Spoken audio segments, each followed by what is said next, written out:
Hello, welcome back. I'm Statman Dave, and this is the Scout Report. Today, we're going to be looking at Jadon Sancho, the Borussia Dortmund flying English winger. Of course, make sure to like that goddamn video and subscribe if you're new, and get into the comments, who do you want to see next on this series? Anyway, let's get this party started. Jadon Sancho started his footballing career at Watford. He joined at the age of 7. Later, he moved to Manchester City for around £60,000 in 2015. He was promised by the Manchester City board management team that he'd be fast-tracked into the first team. Unfortunately for Manchester City, they didn't stick with their promise, and in the pre-season tour of 2017, Sancho didn't make the squad. He didn't sign a new deal and then moved to Borussia Dortmund for around £8 million.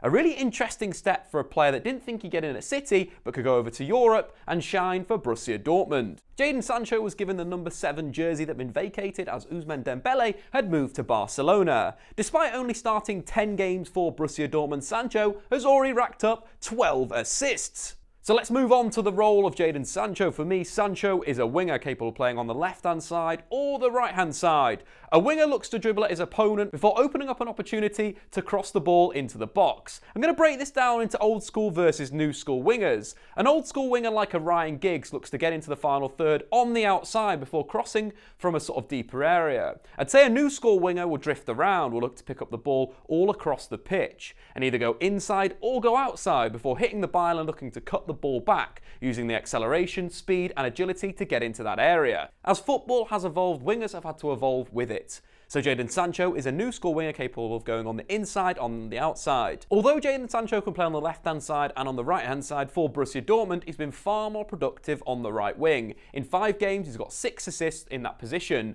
versus on the left-hand side, he's got 3 assists and 1 goal. What he likes to do is sort of play on that last line of defence, look to get through balls for teammates before crossing or creating an opportunity for one of his teammates. So let's move on to Jadon Sancho's strengths. First up, his major strength, of course, is his creativity. He looks to pass rather than shoot at goal, which is a good strength of a young player playing out wide in the modern game.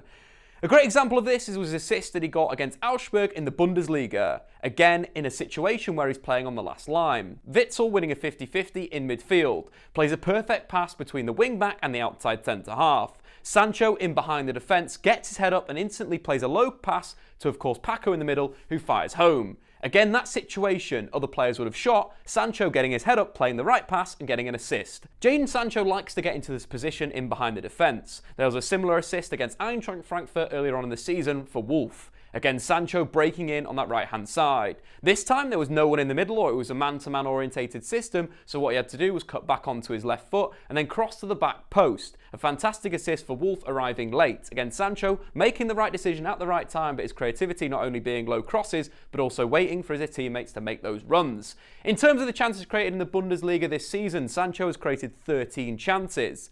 Nearly half of them have become assists, making Jadon Sancho a very creative player, but also deadly in that final third. Not only can Jadon Sancho make that final pass, but he bounces off his teammates. It's almost a young English player type mentality. You're thinking of players like Callum Hudson-Odoi and Angel Gomez, very similar here. Where Jadon Sancho has already got a great relationship with Marco Reus at Borussia Dortmund, an attacking midfielder and a right winger in the 4-2-3-1. There's great examples of this against Augsburg and Bayer Leverkusen. First up, let's talk about the combination play against Augsburg. Jadon Sancho getting on a loose ball, winning it, slipping it back to Hakimi. Hakimi gets his head up and fires it into Marco Reus's feet. Reus plays it to Sancho, returns it instantly back and then runs on the outside in behind the defence. Again, Jadon Sancho's got the pace to get in behind. He then receives the ball, Hinteregger comes over, simply dribbles past him and then gets his head up again and cuts the ball back to Reus. Reus is about 9 yards out and has got to score that goal, but fires it over the bar. But the interplay, the little 1-2 combination play with Reus and of course Jadon Sancho, absolutely fantastic, showing the young Englishman's creativity when playing with teammates. But against Leverkusen, it resulted in a goal, a fantastic break by Borussia Dortmund. Again, Jadon Sancho came on when Dortmund were losing the game 2-1. His impact, though, resulted in them winning 4-2. The move was a fantastic counter-attack. Berkey rolling the ball out to Jadon Sancho. Vendel pressurises him high up the pitch. Sancho, as a winger, knocks the ball past the defender, drives to halfway. Marco Reus is on his inside, plays it to Reus and then makes a brilliant run on the inside of the fullback. Reus carries to the final third in a situation where he can slip Sancho through. Sancho slipped through in a situation where you'd expect most players to shoot, But Jadon has that composure to slow himself down, take a touch, and then cut a perfect ball back for Marco Reus in a central area. A better shooting opportunity. You take the expected goals of Jadon Sancho from the wide position versus the expected goals of the position Marco Reus is. Reus is statistically in a better position to score. Jadon Sancho makes the correct decision and Reus puts the ball in the back of the net. But that combination play, the creativity of two players bouncing off each other in the final third, has made Borussia Dortmund one of the most exciting teams in Europe. Sancho to Reus is the most frequent assister to goal scorer combination in Europe's top 5 leagues this season. Not only does Sancho link well with an attacking midfielder, but also with the fullback behind him. Hakimi and Sancho have got a great relationship at Borussia Dortmund. This happened frequently in the game versus Augsburg, Sancho combining with a Hakimi. There was a great combination between the two that created a great chance for Philip. A little 1-2, Jadon Sancho in an inside right position, ball comes inside, Hakimi on the overlap and a great cross into the box that probably should have been scored.